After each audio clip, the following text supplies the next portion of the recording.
1-0. This one hit hard into left center field, way back to the warning track, the wall, and that ball is gone.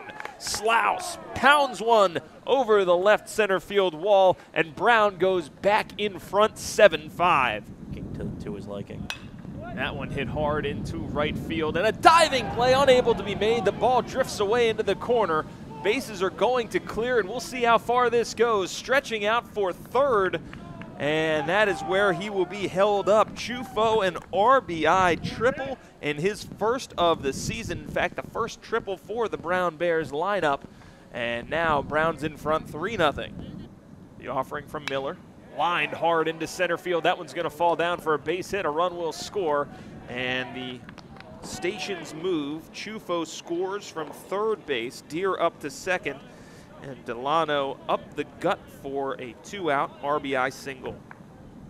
Payoff pitch. Swung on and missed, and that's the third strikeout of the game for Kevin Acey. Holmza is retired on strikes. Bottom of the fourth inning coming your way now as Penn down 5-4, but has stabilized after a first inning that could only be described as an adventure. With Randall Miller, Joe Tordy, glad that you could join us here in Philadelphia. Happy April Fool's Day. Andrew Hernandez steps up. This is getaway day for Brown, wrapping up this series. Hernandez with a 2 RBI single that he tried to stretch to a double effectively. Has thrown out 7-4.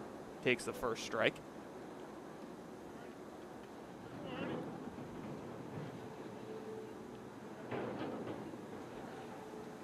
Ryan Kuntz back to the plate. Looper well high again. 1-1.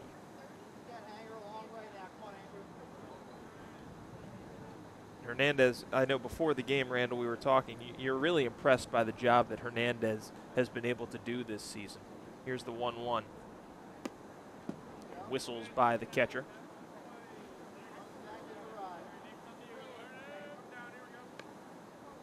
Just got by Slouse. Slouse kind of gave it a Statue of Liberty stab. Hernandez in particular in this series against Brown has impressed with a pair of 3-hit games. The 2-1 from Kuntz. Fastball upstairs, and it's a 3-1 hitter's count at this point. Hernandez is only making his 10th start of the year, but in those games he's already got a 1,400 OPS, which I had to look it up. It is actually Ruthian, because Babe Ruth's career OPS, 1164. So it's a significantly small sample size, but Hernandez doing the job at the plate so far in his rookie campaign. He's pretty much, if he's able to keep this pace up, they're going to make statues to him. Well, this one doesn't look like it'll help, as Delano able to easily snare that one in right field. Hernandez flies out, and that brings up Kyle Cronk, who's had himself a really good day, almost all of it in that second inning, where he reached on a base on balls, alertly moved himself over to third on the error on the shortstop Chufo, and then stole home.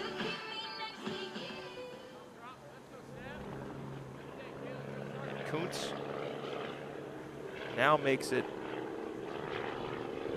6 straight batters that he's retired, and as strike 1 is in there on Cronk.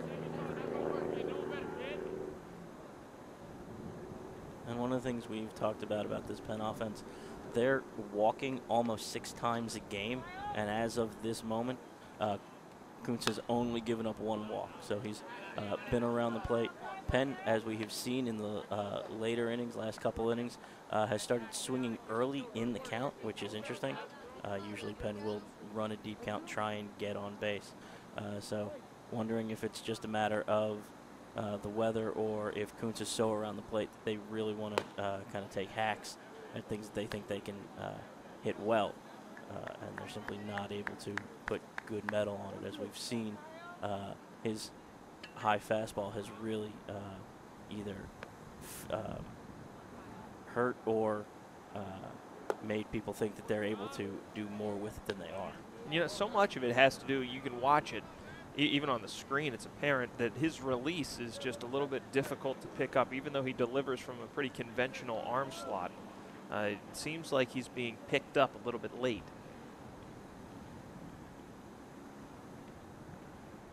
Two-two pitch. Just upstairs and maybe just. Now Kyle Cronk has a full count.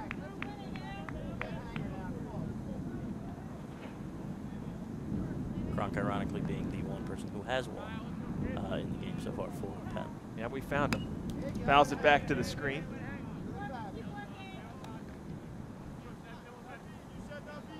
And now we see another full count.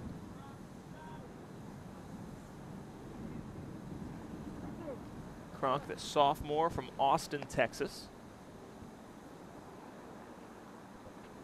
3-2, swung on and fouled into the mitt for strike 3, and now that is 7 straight batters retired by Kuntz. He's really started to find his stride. Number 16, Starting to find his stride, starting to find his confidence. Any pitcher gets on a run like this, it just kind of builds on itself.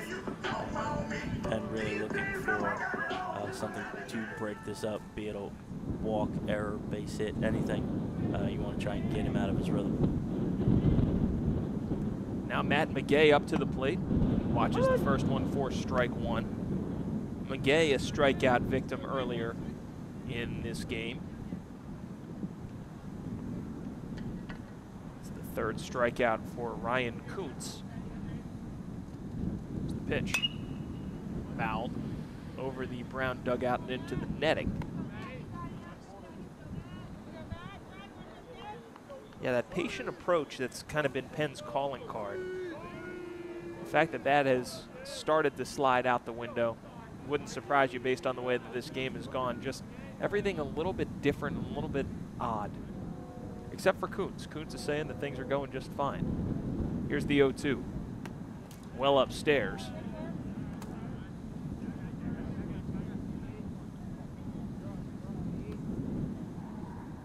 Now McGay hitting 267 on the season.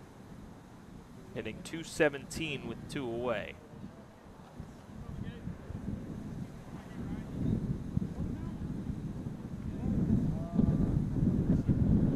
Small sample size, but Kuntz coming in with a 7.88 ERA has looked more impressive than that, especially during this run.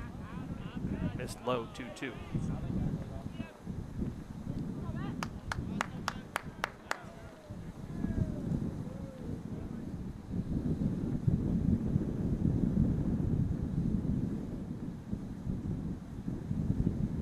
Pitch upstairs and outside, a full count with 2 away and the base is empty. Brown leading Penn 5-4 in the bottom of the 4th inning. This is a nice job by McGay here to work this at bat. As we were discussing, he was down in the count 1-2, and he's battled back here to a full count. 3-2 pitch misses low, and McGay does complete that good work job, Randall, to reach first base on the base on balls. center fielder number 27, Tommy Courtney. That brings up Tommy Courtney, the bottom of the order for the Penn Quakers. Courtney reached on an error, stranded on 3rd base in the 2nd inning. First pitch to Courtney, puts down a bunt. Spinning, firing, and pulling him off the bag was the catcher Slouse, so a good bunt there by Tommy Courtney. You wonder with 2 outs why he would drop down a bunt, but obviously Tommy Courtney knew something that we didn't. Actually, a perfect bunt, making Slouse have to come out and field it. And the throw was just pulled the first baseman Deere off the bag there. So now Penn actually has something going with 2 outs, 2 on and 2 out. Peter Matt, who's hitting just south of 420 with 2 away. Is that all? It's a first strike there from Kuntz. And with runners in scoring position, 457. So this is the guy that you want to have up. I know a guy named Williams who hit around there sometimes too. So not bad company to keep.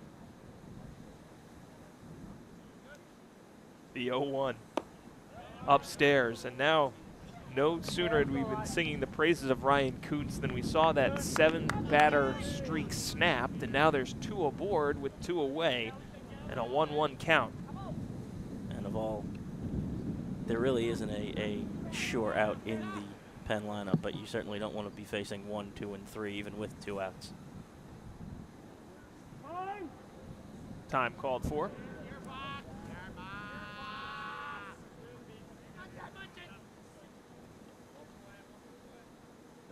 See if Kuntz is able to settle things down.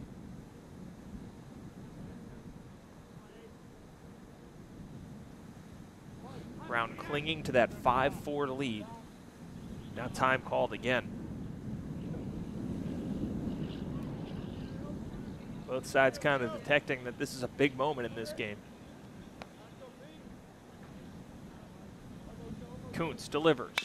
Line through the hole in the right side of the infield. Clutch hitting from Matt. McGay coming around to score. Courtney holding up at third base, and we're all tied at 5 apiece. Peter Matt with the RBI single. The question was, how long could you keep this Penn offense now? And now here with 2 outs, they've generated a run. They've not only generated an inning, but they've generated a run and tied the game. And you've got Matt O'Neill stepping in with first and third. So Ryan Kuntz was coasting, and that's the beauty of baseball. Now you turn it around, and now he's another base hit. He would be on the hook for this game. O'Neill swings at the first one that he sees, fairly deep into right, but back and able to make that catch is Delano. And that is how the inning ends. But Penn does get on the scoreboard, and now it is 5-5 as the 5th inning is just about to get underway. We'll bring you the action when we return to Michael John Stadium. For Penn.